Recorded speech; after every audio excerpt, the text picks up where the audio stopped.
Pada malam hari ini adalah hari pertama, Rabu pertama saudara, di mana saudara dan saya, silakan anak-anak musik turun ke bawah. Ya, di mana kita sudah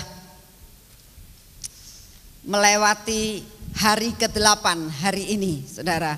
Hari ini adalah hari ke-8 di mana kita sudah menjalani tahun 2003. Nah,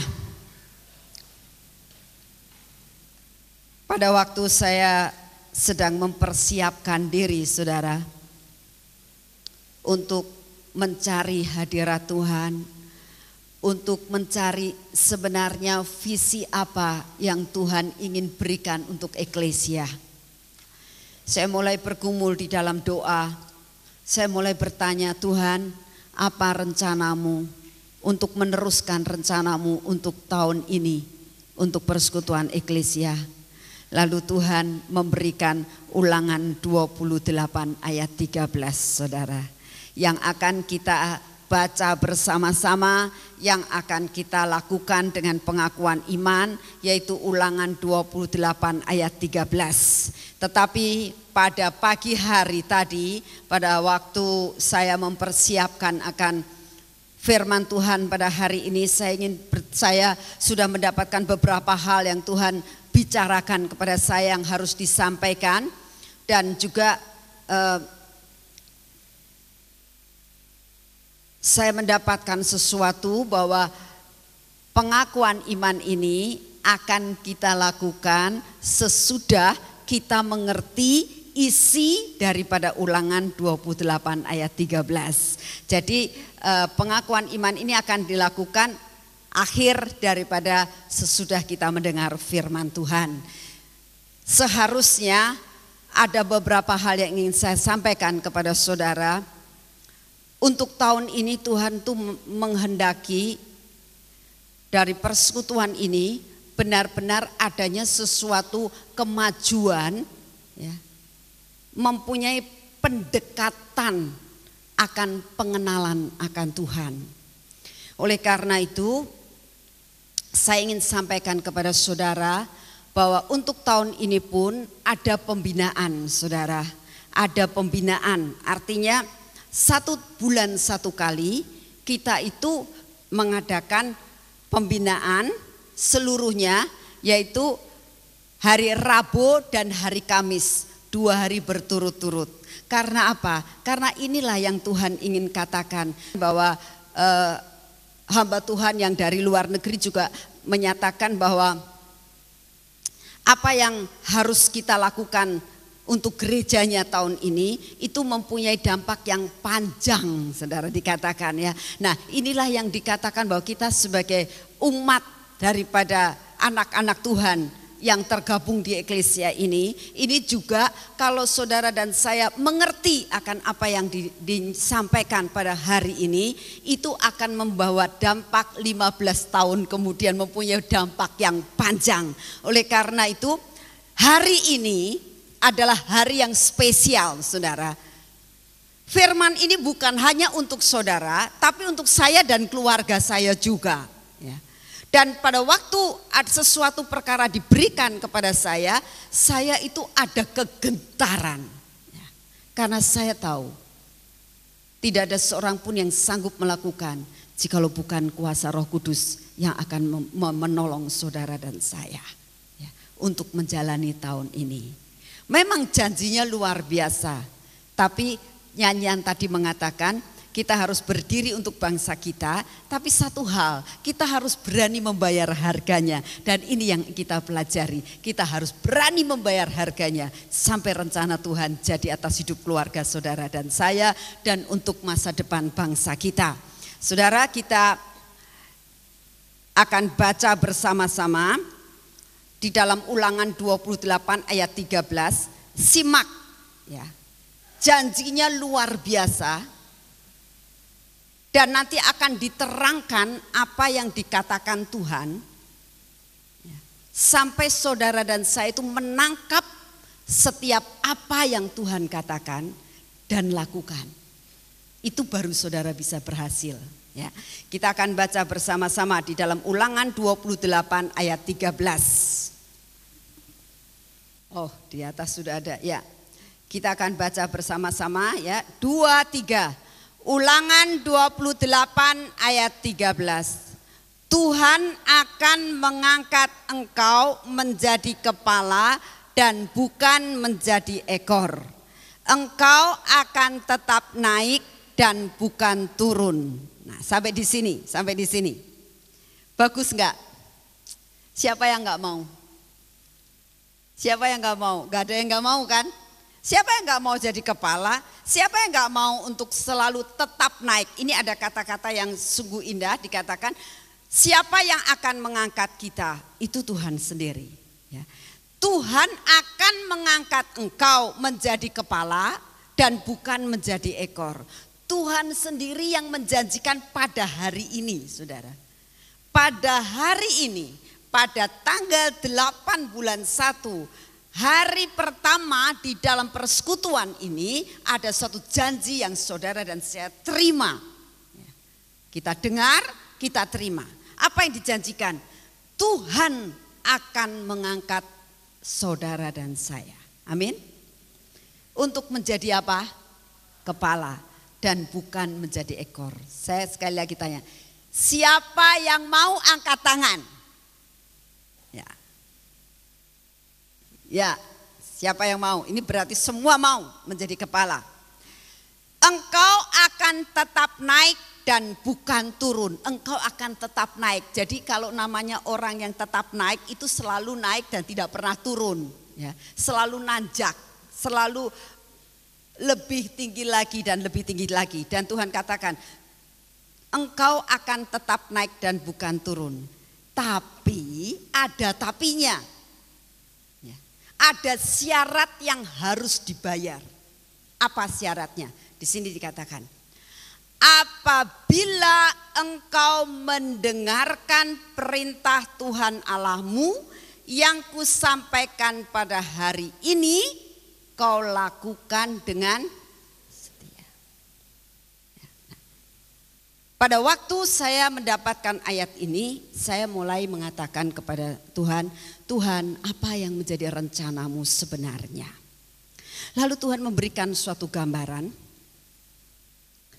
Jadi untuk kita bisa menjadi kepala dan kita akan tetap naik, itu saudara dan saya harus mendengarkan perintah Tuhan.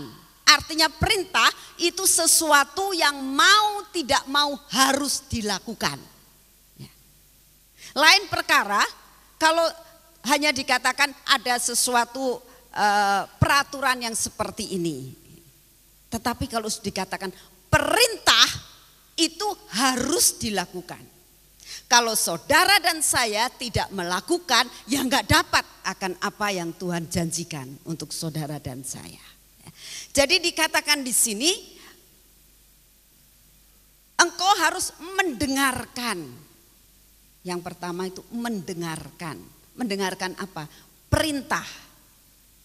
Lalu dikatakan harus dilakukan dengan, kalau saudara dan saya hari ini, nanti ada beberapa yang kita akan belajar dan apa yang Tuhan inginkan untuk kita diperintahkan untuk melakukan.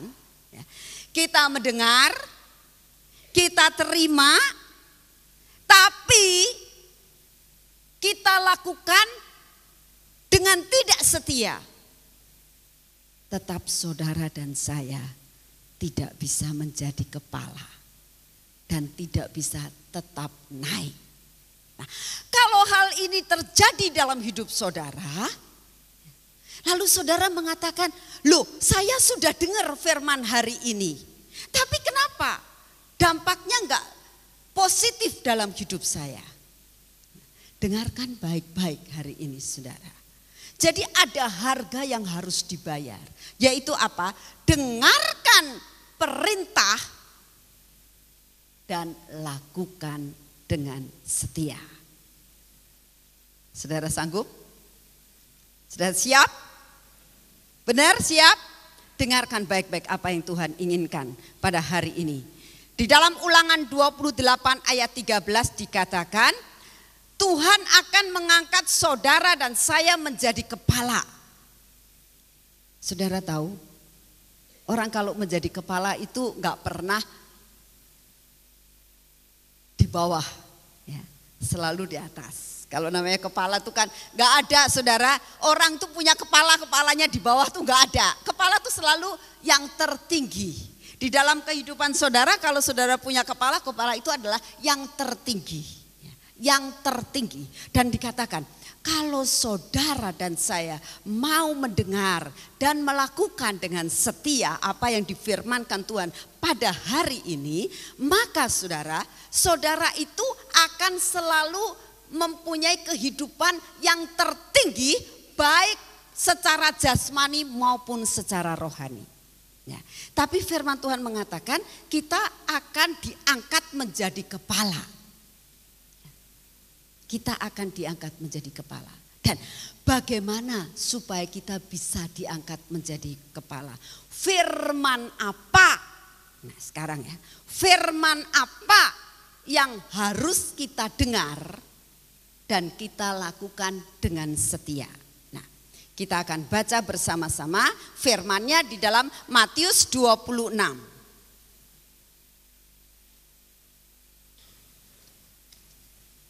Matius 26 ayat 26, Matius 20 ayat 26 sampai 27.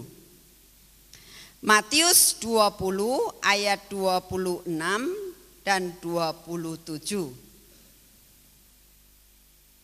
Ya, yang nggak bawa Alkitab bisa lihat di situ. Firman Tuhan mengatakan demikian. Tidaklah demikian di antara kamu. Ini firman Tuhan, dengarkan baik-baik. Tidaklah demikian di antara kamu, kata Tuhan Yesus. Di dalam Matius 20 ayat 26. Barang siapa ingin menjadi besar, artinya menjadi kepala di antara kamu, hendaklah ia menjadi pelayanmu.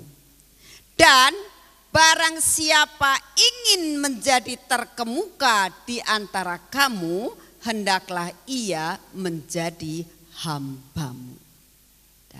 Ada dua kata yang harus saudara dan saya dengar dan lakukan dengan setia, yaitu pelayan dan hamba.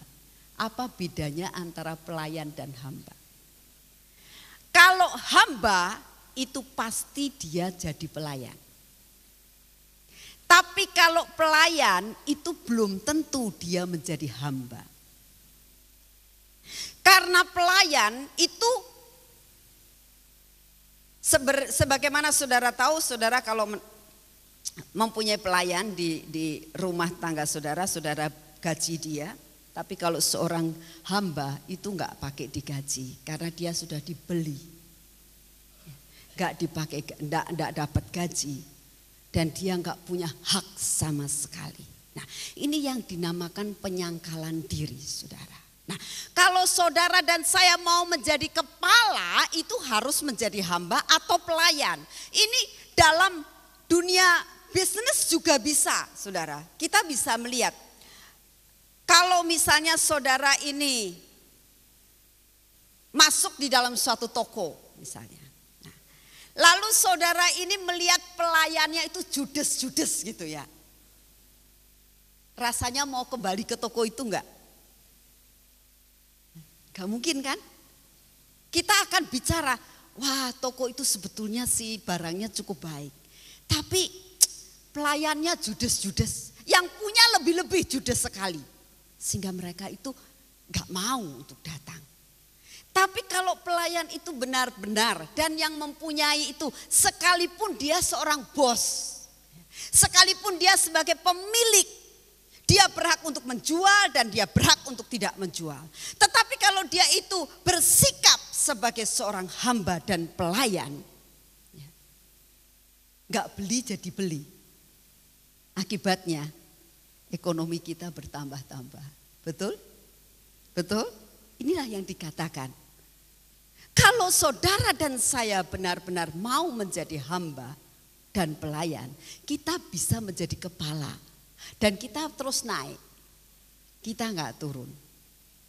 Kalau kita secara rohani mau menjadi pelayan atau hamba, yaitu kita tidak mempunyai hak sama sekali dalam kehidupan kita. Apapun yang Tuhan perintahkan kita lakukan, sekalipun itu membayarnya terlalu amat mahal, saudara akan bisa naik.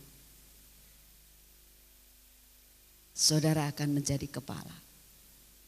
Dan saudara tidak akan menjadi ekor. Ini yang hal yang kita pelajari yang pertama. Lalu yang kedua dikatakan, engkau akan tetap naik dan bukan turun. Ya. Engkau akan tetap naik dan bukan turun. Pada waktu saya mempersiapkan akan hal ini, saudara, cukup repot pada waktu itu. Sebab pada waktu saya mendapatkan firman ini, saya hanya diberikan suatu garis besarnya saja. Seharusnya hari ini yang menyampaikan firman Tuhan adalah Pak Samuel Dudi. Dia sudah saya hubungi kira-kira cukup lama dan dia sudah menyanggupi. Dan saya beberapa waktu sesudah saya mendapatkan ayat ini, saya langsung bicara dengan dia. Saya katakan, nih visi yang Tuhan berikan untuk eklesia. Ya.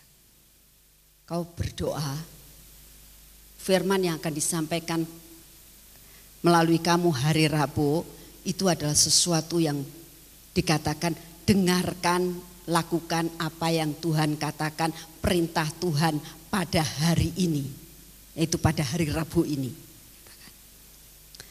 Ternyata sesudah itu saya nggak ketemu lagi, saudara. Saya nggak ketemu lagi. Saya SMS sama dia. Jangan lupa, kamu harus hari Rabu datang ke Cirebon. Tapi nggak ada balasan. Saya berpikir, Tuhan, apa rencanamu sih untuk eklesia ini? Sampai akhirnya kemarin saya berangkat ke Jakarta. Saya telepon lagi dan istrinya mengatakan, Pak Dudi ini sedang melakukan suatu tugas dari gembalanya. Dia bersama dengan tim dan gembalanya berangkat ke Surabaya pada hari Senin.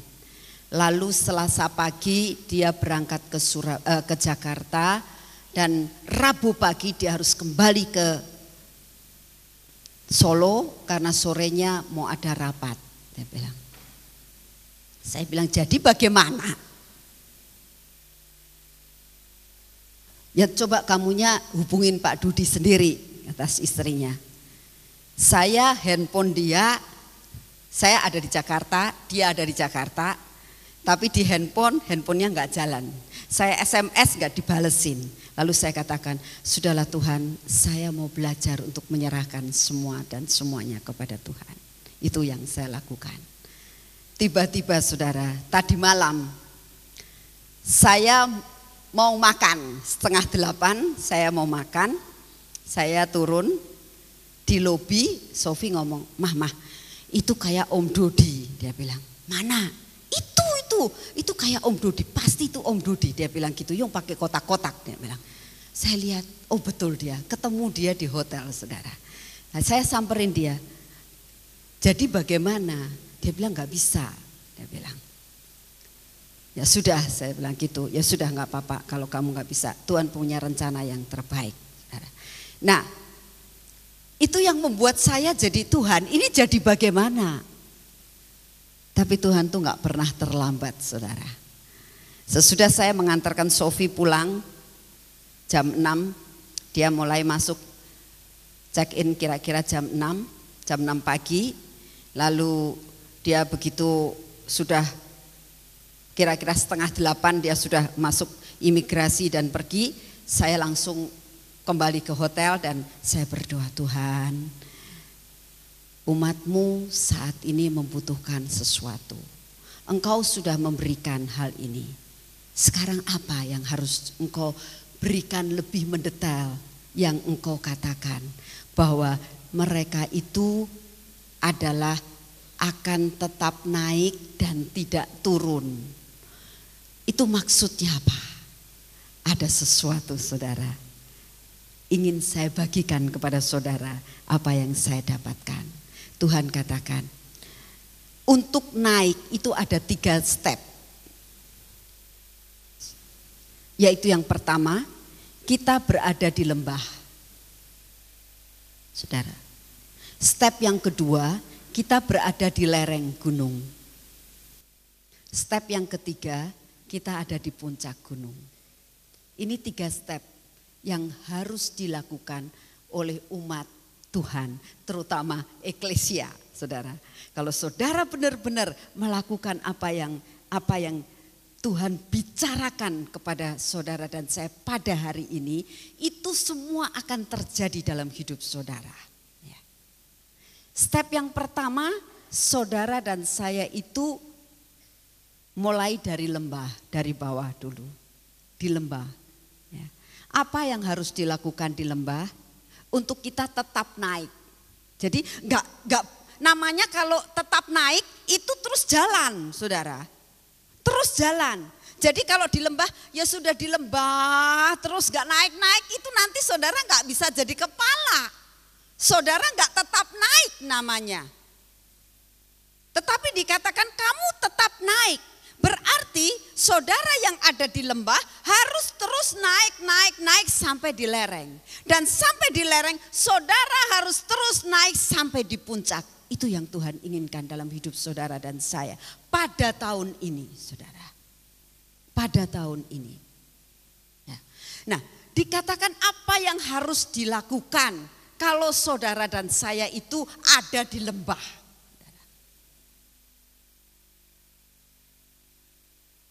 Tuhan membuka sesuatu, saudara.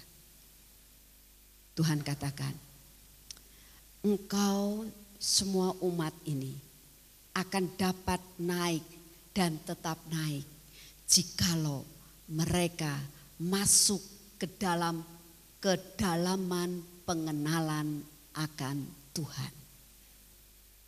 Ini yang Tuhan inginkan. Masuk di dalam kedalaman pengenalan akan Tuhan. Kalau pengenalan saudara saat ini ada di lembah hanya sampai di bawah saja, Tuhan ingin pengenalan saudara dan saya sebagai anak-anak Tuhan itu terus naik sampai di puncak. Maka saudara akan menjadi kepala dan tetap naik dan tidak turun, saudara. Nah, apa yang harus dilakukan, saudara, supaya kita bisa tetap naik? Firman apa yang harus kita dengarkan dan harus kita lakukan pada hari ini? Kidung Agung 5 ayat 9.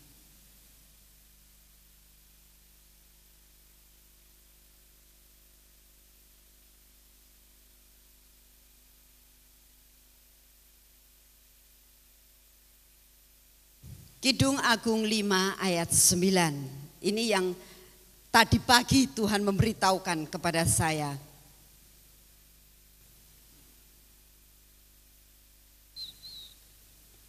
Firman Tuhan mengatakan demikian.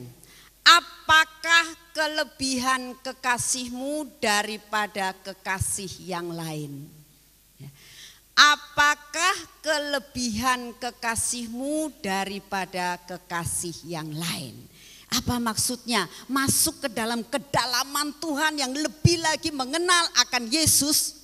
Lebih lagi. Ini artinya, apakah saudara dan saya merasakan bahwa Yesus Kristus itu kekasih saudara mempunyai kelebihan yang lebih daripada segala apa yang ada dalam hidup saudara dan saya. Bisa nangkap maksudnya, saudara? Dengan kata lain, ya, dia segala-galanya bagi saudara dan saya. Dia andalan saudara, lebih daripada segala sesuatu. Jikalau saudara dan saya masih merasakan bahwa hartaku adalah andalanku, Pekerjaanku, kepandaianku, kemampuanku adalah merupakan andalanku. Itu menandakan bahwa saudara tidak akan dapat menjadi kepala, tapi tetap saudara suatu saat akan turun, saudara.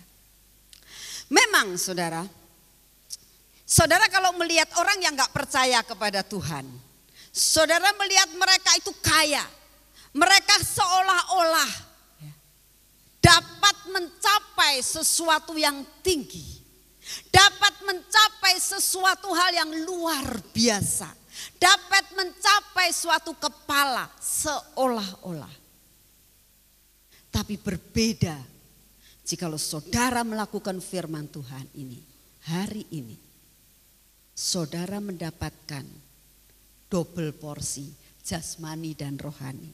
Orang yang mempunyai sesuatu yang tinggi, mengandalkan akan segala sesuatu yang bukan dari Tuhan, suatu saat dia akan turun. Tapi orang yang sungguh-sungguh, yang mengatakan Tuhan mempunyai kelebihan yang lebih daripada segala sesuatu yang saya andalkan saat ini, saudara akan menjadi kepala. Nah, dikatakan di sini, kita harus menjadikan Tuhan, mempunyai Tuhan yang mempunyai kelebihan yang lebih daripada yang lain. Nah, bagaimana kita bisa membuktikan? Bagaimana kita bisa mengatakan masuk di dalam kedalaman dari Kristus Yesus, yang supaya kita ini benar-benar tahu bahwa Yesus Kristus Tuhan saudara dan saya mempunyai kelebihan daripada kekasih kita yang lain terhadap segala sesuatu yang kita kasihi. Itu bagaimana? Bukankah kalau saudara dan saya saat ini sedang ada di lembah, di dalam masa kesukaran, saudara itu merasakan, aduh Tuhan, rasanya persoalan demi persoalan bertumpuk, problem demi problem bertumpuk, segala sesuatu rasanya gak habis-habis. Mana kekuasaanmu? Bukankah seringkali kita lakukan akan hal seperti itu? Sampai kita tak bisa mengatakan bahwa Tuhan itu lebih daripada segala sesuatu. Nah, kita hari ini diajar oleh Tuhan untuk kamu bisa menang, untuk kamu bisa menjadi kepala, untuk kamu tetap naik dan tidak turun. Kamu harus belajar memasuki akan pengenalan akan Kristus Yesus Tuhan. Bahwa Dia adalah lebih daripada segala sesuatu. Dan itu perlu dipelajari, saudara. Perlu dipelajari. Kalau saudara sekedar mendengar, ini kita gak bisa menjadi kepala. Tapi kita perlu berpengalaman, kita perlu naik, kita perlu berjalan. Baru kita akan dapat mengenal. Sampai kita merasakan, oh betul aku mengalami. Nah itu saudara, mengandalkan Dia lebih dari segala sesuatu. Saudara, kita belajar dari Daud. Kalau kita belajar semua dari tokoh-tokoh yang ada di dalam firman Tuhan. Daud itu dikatakan, dia itu mempunyai pengenalan yang luar biasa. Sampai dia mengajarkan kepada Salomo. Salomo juga membuat Kidung Agung ini. Sampai dia mengatakan, dia adalah kekasihku yang mempunyai kelebihan dari kekasih-kekasih saya yang lain. Kita harus punya perasaan seperti itu, saudara. Nah, untuk ini itu dijalani. Kita harus masuk ke dalam kedalaman sampai kita bisa menemukan bahwa Dia mempunyai kelebihan dari yang lain, dari seluruh andalan kita. Nah, itu baru kita akan dapat naik dan tidak turun. Nah, saudara, kalau kita belajar dari Daud, coba kita melihat. Pada waktu dia pertama kali dipanggil, mendapatkan urapan untuk menjadi raja, masa lalunya bukan masa lalu yang baik. Masa lalunya bukan masa lalu yang enak. Dia bukan ada tiba-tiba ada di gunung, tapi dia ada di lembah. Dia bertujuh saudara, semua anaknya Isai itu ada 8. Dia anak yang terbungsu, anak yang ke-8. Tapi di dalam firman Tuhan dikatakan bahwa 7 orang itu kerjanya dekat rumah.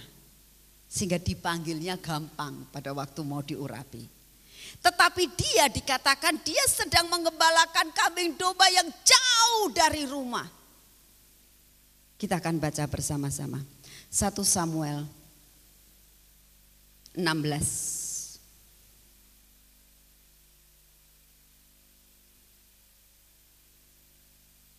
Ayat 10 dan ayat yang ke-11.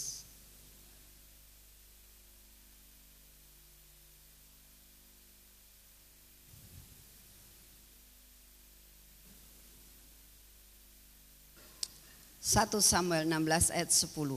Demikianlah Isai menyuruh ke-7 anaknya lewat di depan Samuel. Berarti 7 anaknya ya. Karena dia itu dekat sekali dengan rumah, gampang dipanggil pada waktu Samuel datang. Tetapi Samuel berkata kepada Isai, semuanya ini tidak dipilih Tuhan. Lalu Samuel berkata kepada Isai, inikah anakmu semuanya? Jawabnya, masih tinggal yang bungsu, tetapi sedang mengembalakan kambing domba. Saudara, dia mengembalakan kambing domba itu di tempat yang jauh dari rumah. Sampai pada waktu Samuel datang untuk mengurapi, jauh sekali untuk dipanggil. Sudahlah, gak usah dipanggil, ini saja yang ada. Tetapi Daud dipilih oleh Tuhan. Kenapa saudara? Kenapa bedanya Daud dengan yang lain? Kan Tuhan katakan di dalam ayat selanjutnya, jangan kau melihat rupa tapi kau melihat hati. Apa sih sebetulnya yang dilakukan oleh Daud? Ada rahasianya saudara. Daud itu kalau dia mengembalakan akan kambing domba, itu dia punya 2 alat yang selalu dibawa, yaitu ketepelnya dia dan kecapinya dia. Saudara jangan mengira bahwa kenapa dia bisa pada waktu mengayunkan ketepelnya terus langsung kena ke kepalanya Goliat terus mati Goliatnya. Memang itu ada di dalam rencana Tuhan. Tapi sebelum rencana Tuhan itu jadi, Daud sudah dipersiapkan oleh Tuhan. Itu saudara. Kenapa dia bisa menang? Karena dia sudah dipersiapkan.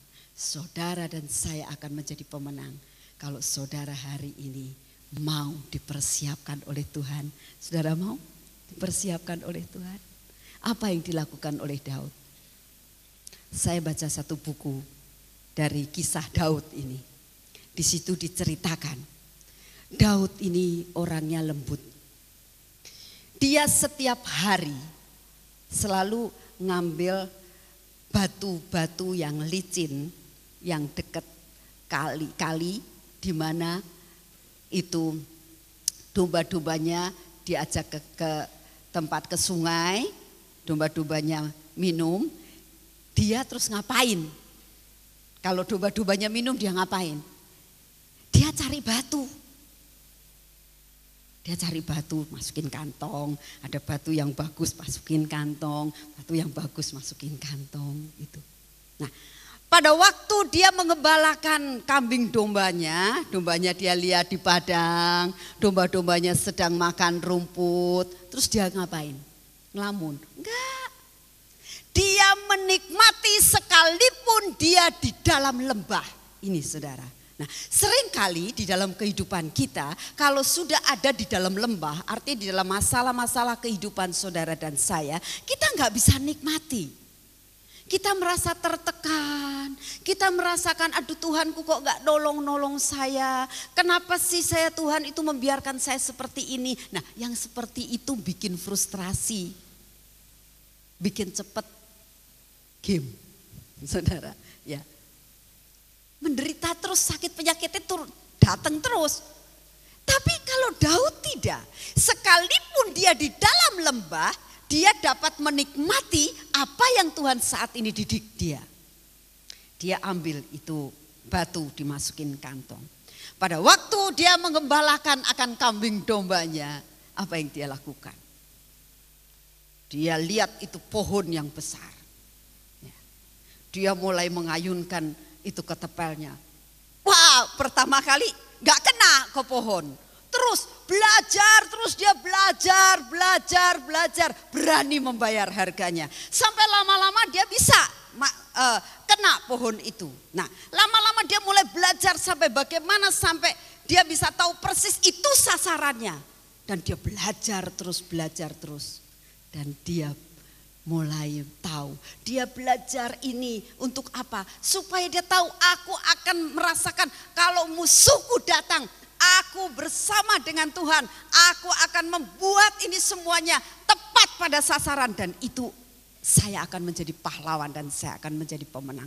Dia pada waktu itu terus merasakan seperti itu. Sekalipun dia tahu, aku mau jadi raja, aku mau jadi kepala. Raja kan kepala, raja kan yang paling tinggi. Dia akan naik, untuk naik dia harus belajar, saudara.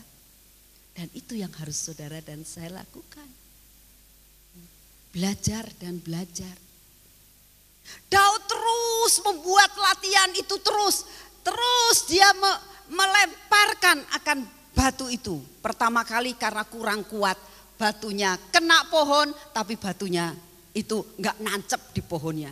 Tapi karena dia latihan terus menerus sampai dia itu banyak sekali batu-batu yang tajam itu nancep kepada pohon itu. Dan dia merasakan aku jadi pahlawan, aku jadi pemenang.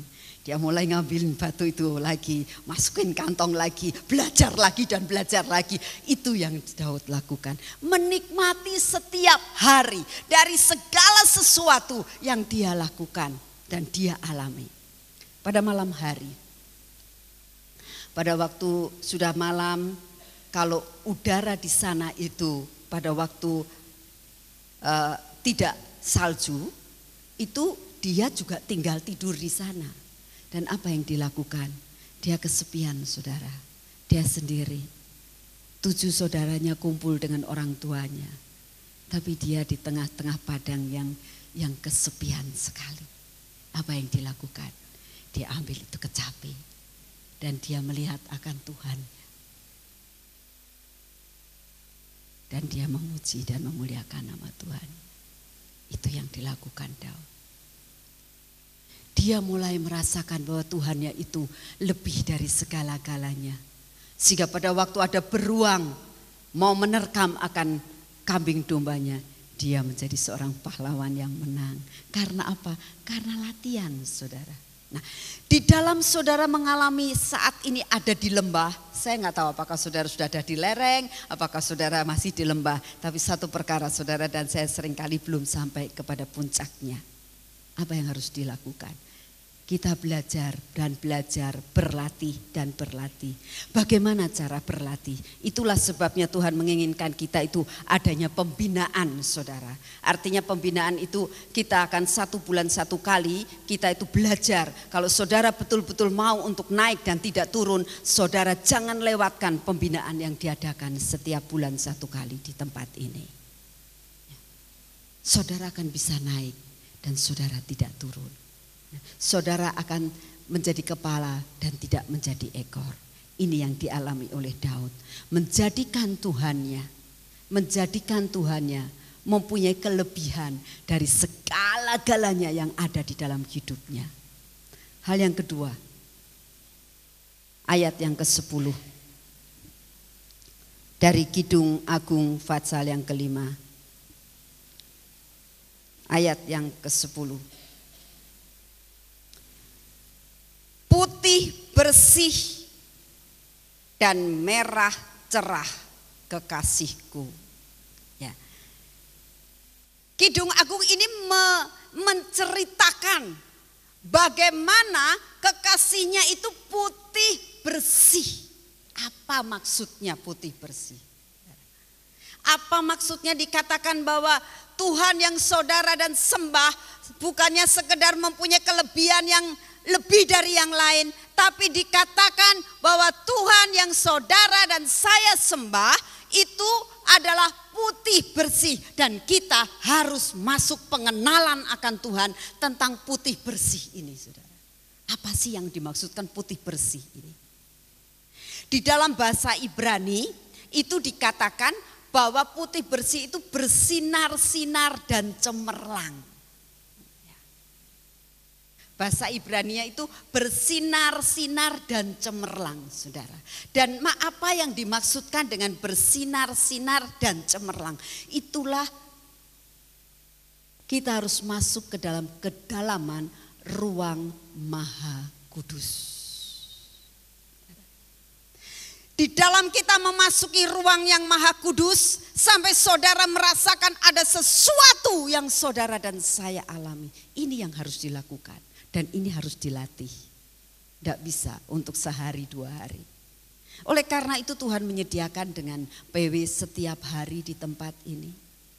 Mungkin saudara tidak bisa untuk memasuki ruang yang Maha Kudus karena sendirian di rumah. Saudara bersama-sama dengan yang lain. Saudara bisa merasakan hadirat Tuhan yang luar biasa. Ini memasuki ruang yang kudus. Masuk ke dalam kedalaman pengenalan akan kemahakuasaan dan kekudusan Tuhan. Saudara. Sampai kita merasakan ada sesuatu yang kita alami. Itu yang membuat saudara bisa menjadi kepala. Itu yang membuat saudara bisa menjadi pemenang. Itu yang membuat saudara dan saya mempunyai dampak yang panjang untuk 15 tahun yang akan datang. Kalau saudara masuk ke dalam kedalaman daripada pengenalan akan kemahakuasaan dan kekudusan, kecemerlangan daripada Kristus Yesus Tuhan. Saudara, hatinya harus disiapkan. Seringkali kalau kita menyanyi gak pakai hati, kita ikut di dalam merasakan akan hal itu. Nah, itu namanya saudara belum sampai masuk ke dalam kedalaman pengenalan akan Kristus. Dan hari ini firman ini mengatakan, masuklah ke dalam kedalaman kecemerlangan, berkilau-kilau dan bersinarnya akan ruang Maha Kudus. Hadirat Tuhan harus saudara dan saya rasakan setiap hari. Maka saudara akan menjadi kepala dan tidak menjadi ekor, saudara. Daud merasakan akan hal itu. Pada waktu malam hari dia memetik akan kecapinya dan dia mulai menyembahkan dia. Sekalipun dia sendiri, tapi dia tidak pernah merasakan sendiri, saudara. Saya seringkali merasakan akan hal ini. Di dalam masa-masa sesuatu ketindihan yang ada di dalam diri saya sering kali masuk dalam ruangan tersendiri dan saya mulai menyembahkan dia. Dan pada waktu saya katakan, ku masuk ke hadirat-Mu di tempat kudus-Mu Tuhan. Saya merasakan hadirat dia turun, saudara. Saya merasakan saya tidak ada di tempat ini lagi. Saya merasakan ada sesuatu lingkupan yang luar biasa, kehadiran dia yang meliputi hidup saya. Itu yang membuat saya kuat dalam menghadapi akan segala sesuatu. Dan kita tidak jatuh. Ini kekuatan yang harus ada dalam hidup saudara dan saya. Ini yang kita harus mengenal kedalaman daripada Kristus Yesus. Sampai kita tuh mengenal benar-benar akan kekuasaannya, kita mengenal akan kehadiratnya, sampai kita merasakan akan lingkupan kuasanya.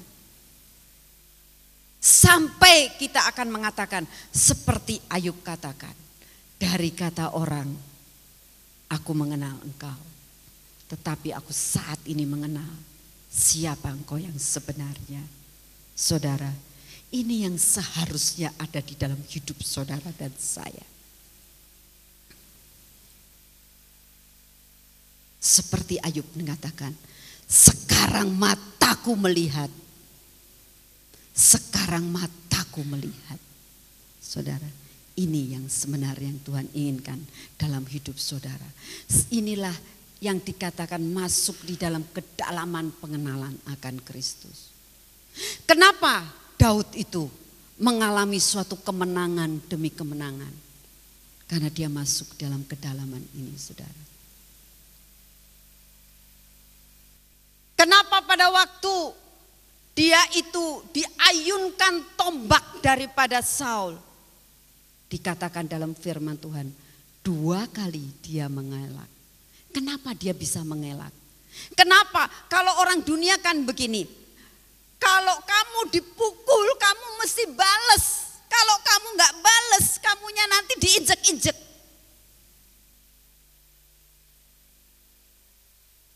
Kalau kamu ditombak, kamu harus balas dengan tombak. Tetapi kenapa Daud itu sekalipun dia diayunkan tombak, itu dia mengelak, saudara. Kenapa? Karena dia sudah mengenal kedalaman dan pengenalan akan Kristus. Dia sudah bisa mematikan akan kedagingannya. Dan itu akan mengalahkan dunia, saudara. Itu yang akan dapat membuat dampak yang luar biasa untuk negara kita. Jikalau saudara dan saya memasuki kedalaman yang Tuhan inginkan seperti ini. Kenapa? Karena Daud tahu bahwa pembalasan itu bukan hak saya.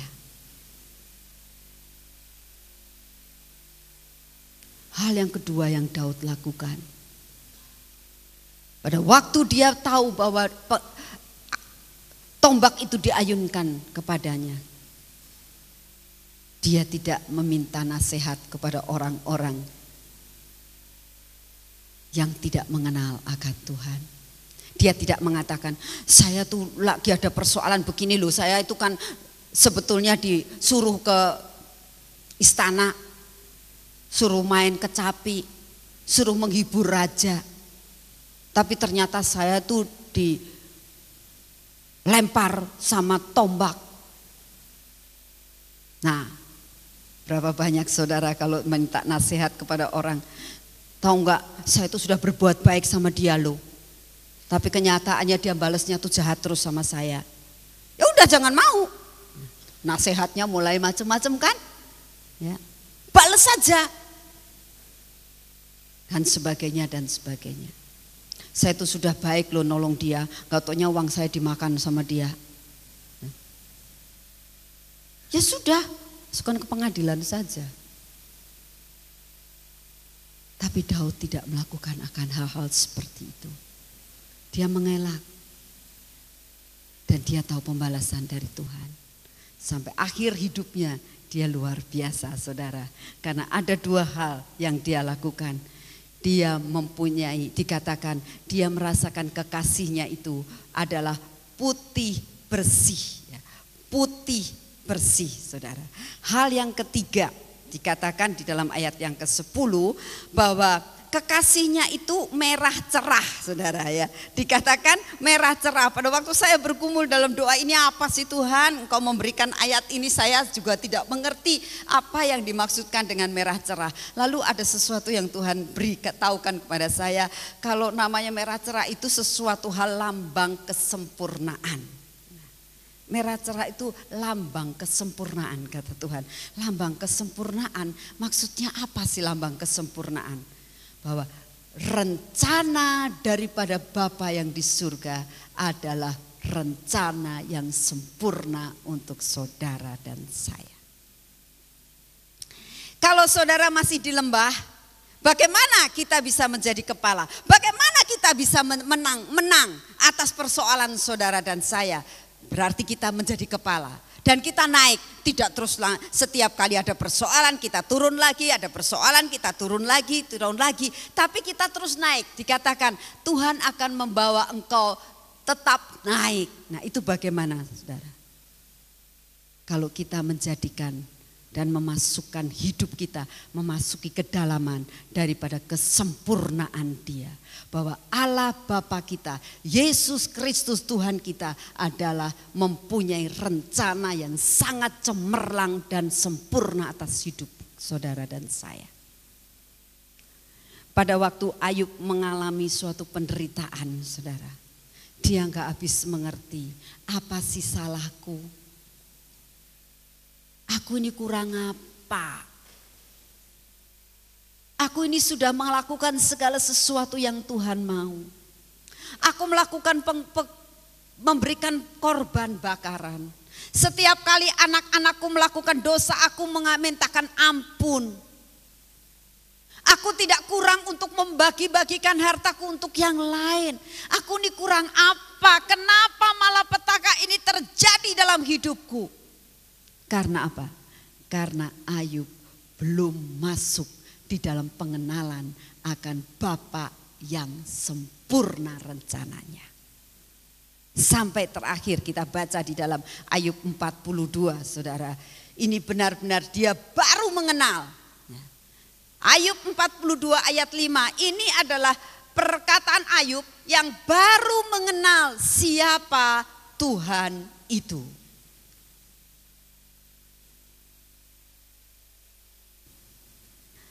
Hanya dari kata orang saja aku mendengar tentang engkau. Tetapi sekarang mataku sendiri memandang engkau. Saudara harus masuk ke dalam kedalaman ini. Sampai saudara mengatakan dari kata orang, dari eklesia, dari hamba-hamba Tuhan yang khotbah baik di gereja dan di eklesia yang menyatakan bahwa Allah yang kita sembah adalah Allah yang sempurna. Saya hanya dengar dan dengar dan dengar. Tetapi sekarang mataku tercelik dan aku melihat bahwa yang diberitakan aku alami. Dia adalah Allah yang sempurna rencananya. Saudara, ini harus ada dalam hidup saudara dan saya. Saya teringat pada waktu sekarang saya baru tahu. Sekarang mata saya baru melihat bahwa rencananya amat sempurna saudara. Pada masa persekutuan masih di rumah saya. Tambah lama tambah banyak. Kurang lebih 300 orang di rumah saya. Lama-lama kita ngalami masalah saudara. Lama-lama persoalan demi persoalan terjadi. Seringkali saya merasakan Tuhan, rumah sudah dipakai untuk persekutuan. Rumah dipakai juga untuk yang lain. Tapi masih ngalami kesukaran demi kesukaran dan kesukaran demi kesukaran saudara. Rasanya salahnya di mana? Pada waktu itu saya belum tahu akan rencana Tuhan adanya gedung seperti ini. Karena saya hanya melihat salahnya di mana? Persekutuan sudah jalan. Dan semua berjalan dengan baik, tapi persoalan demi persoalan banyak. Di mana mulai izin tidak dikasih, mulai banyak tantangan dari kanan kiri, mulai minta segala macam izin dan sebagainya dan terlalu amat banyak dan terlalu amat susah sekali untuk minta izin itu saudara. Tapi Tuhan izinkan hal itu terjadi.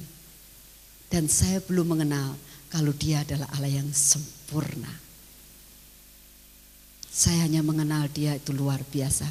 Tapi saya belum mengenal yang sesungguhnya bahwa Dia adalah luar biasa. Akhirnya saya mulai merasakan, ya sudah Tuhan, buat jalan bagaimana caranya. Saya rindu sekali kalau tempatnya sudah mulai penuh. Saya ingin membeli tanah rumah sebelah sudah dibeli, pengen membeli rumah sebelah lagi, pengen memperbesar persekutuan di rumah saya saudara. Tapi bukan itu yang Tuhan mau. Rencananya sangat-sangat sempurna. Itulah sebabnya sesudah sampai dipepet sedemikian rupa, Akhirnya Tuhan mengatakan, kamu bangun gedung. Sampai ini jadi, baru saya bisa tahu rencana Dia sangat amat sempurna, saudara. Dan saudara harus mengalami akan hal ini. Bukan sekali dua kali, tapi setiap saat saudara harus mengalami akan kesempurnaan rencanamu atas hidup saudara. Kalau saat ini saudara masih ada di lembah, gak apa-apa, nikmati saja. Berlatih terus seperti Daud. Berlatih terus. Nikmati apa yang saat ini Tuhan izinkan. Seperti saat ini saya juga mengalami apa yang terjadi dalam keluarga saya. Saat ini saya juga mengalami apa yang terjadi dengan suara Gracia. Di mana sampai sekarang izinnya belum dapat. Tapi satu perkara, rencana Dia sempurna. Amin. Rencana Dia sempurna. Tidak mungkin semuanya itu akan terbengkalai. Hanya kita tunggu waktunya. Apa yang Tuhan sedang kerjakan dalam hidup daripada eklesia ini. Amin saudara. Nah ini akan terjadi dalam hidup saudara dan saya. Saya rindu sekali saudara bahwa apa yang kita dapatkan hari ini kita jalankan dengan benar. Dia adalah lambang kesempurnaan. Nah sekarang yang keempat dikatakan. Dalam ayat yang ke-10. Orang, saudara, ini dikatakan kekasihnya itu menyolok mata di antara selaksa orang. Selaksa loh saudara, bukan sejuta, tapi selaksa. Coba bayangkan, kalau ada orang yang selaksa sampai dia bisa tahu, oh itu adalah kekasihku. Karena apa? Karena dia menyolok. Misalnya salah satu contoh, misalnya di tempat ini ya, kalau semuanya pakai putih, ada satu yang pakai merah, itu namanya menyolok. Sehingga kita itu gak usah cari-cari, begitu kita seret mata kita akan tertuju kepada orang yang pakai baju merah. Amin. Nah ini namanya menyolok mata. Dikatakan kekasihku itu adalah sesuatu yang sangat menyolok mata. Artinya apa? Selalu tampil beda. Saudara harus masuk ke dalam kedalaman ini, di mana Tuhan kita itu selalu tampil beda. Beda apanya? Beda dalam rencananya, beda dalam pertolongannya, beda dalam putusannya, saudara. Selalu gak sama. Karena firman Tuhan mengatakan, rancanganmu bukan rancanganku, pikiranmu bukan pikiranmu. Tetapi satu perkara, Dia tidak pernah terlambat di dalam menolong saudara dan saya. Amin. Inilah yang namanya beda. Dan kita harus dapat menjalani akan hal ini. Kita harus masuk ke dalam kedalaman ini sampai kita tahu kalau misalnya rencana yang kita sudah rencanakan itu berbeda, kita tahu ya memang itulah Tuhannya kita. Kalau saya mempunyai rencana ingin untuk tetap persekutuan di rumah saya dan yang segitu-segitunya, sedangkan Tuhan mempunyai rencana yang lebih besar daripada itu, gak cocok dengan rencana saya. Nah itulah yang dikatakan bahwa Tuhan kita itu tampil beda. Mungkin segala sesuatu yang sudah direncanakan adalah seperti itu. Tapi kalau bukan rencana Dia, Tuhan sanggup untuk menggagalkannya. Jadi betul saudara. Jadi rencananya Dia itu sempurna. Rencananya itu tampil beda dalam kehidupan saudara dan saya. Jadi kalau misalnya saudara lagi merencanakan sesuatu terus gak jadi, saudara tahu, oh aku tahu rencana Dia amat sangat sempurna. Amin. Itu yang membuat saudara dan saya tetap menjadi kepala. Sekalipun gak cocok dengan hati kita, tapi kita tetap mengatakan Dia punya rencana yang sempurna. Dan saudara akan mengalami akan hal itu. Ya. Dikatakan pertolongannya itu tidak pernah terlambat, saudara. Pertolongannya tidak pernah terlambat. rencana dan putusannya itu tidak pernah terlambat. Kadang-kadang kita nggak ngerti apa yang diputuskannya. Tapi satu perkara kita tahu, putusannya itu amat sangat sempurna. Saya pernah mengalami, saudara, pada waktu pembangunan ini sedang berjalan, lalu lantai 1 sudah hampir selesai, lantai 2 masih dalam keadaan amburadul, nggak karuan, belum jadi apa-apa, saudara. Pada waktu kita sedang berdoa, ada putusan Tuhan mengatakan begini. Nanti kalau lantai 1 selesai, kamu pesta. Adain peresmian gedung Gracia. Dalam pikirannya kita, loh kok aneh, betul nggak? Biasanya kalau kita mau meresmikan sesuatu tuh kalau sudah jadi semua dong. Ini belum jadi. Jadi baru separuh di bawah. Tapi sudah ada putusan. Suruh pesta. Suruh ngundang orang luar. Suruh diresmikan oleh Pak Wali. Aneh, saudara. Terus Tuhan sudah kasih rencana, nanti yang pidato ini, kamu harus melakukan ini. Diputuskan. Gak masuk akal. Saya rasanya, kenapa harus begini? Bangunan belum selesai kok sudah harus diresmikan. Tapi itu putusan. Saudara. Tapi sekarang saya tahu, luar biasa putusannya. Karena tempat ini bukan tempat yang untuk umum sembarangan semua orang boleh bisa masuk, saudara. Kecuali di anak-anak yang mau mengenal akan Tuhan dan belajar akan firman Tuhan. Dan tempat ini adalah tempat yang sudah dikuduskan oleh Tuhan. Kalau dua-duanya jadi, terus kita manggil semuanya orang. Kalau diinjek-injek bagaimana? Satu. Kedua, dia lihat gedung ini terus kalau mau pinjem bagaimana? Ya. Sekarang kita baru tahu. Oh, putusannya kadang-kadang tidak masuk akal kita. Tapi kalau sudah selesai segala terjadi, kita tahu keputusannya adalah keputusan yang sangat sempurna atas hidup saudara dan saya. Saudara, ini yang harus ada dalam hidup saudara dan saya. Kalau saudara dan saya hari ini yang mendengar, ya, melakukan dengan setia akan firman yang dikatakan pada hari ini, saudara dan saya akan menjadi kepala dan tidak menjadi ekor. Saudara dan saya akan terus naik dan tidak turun.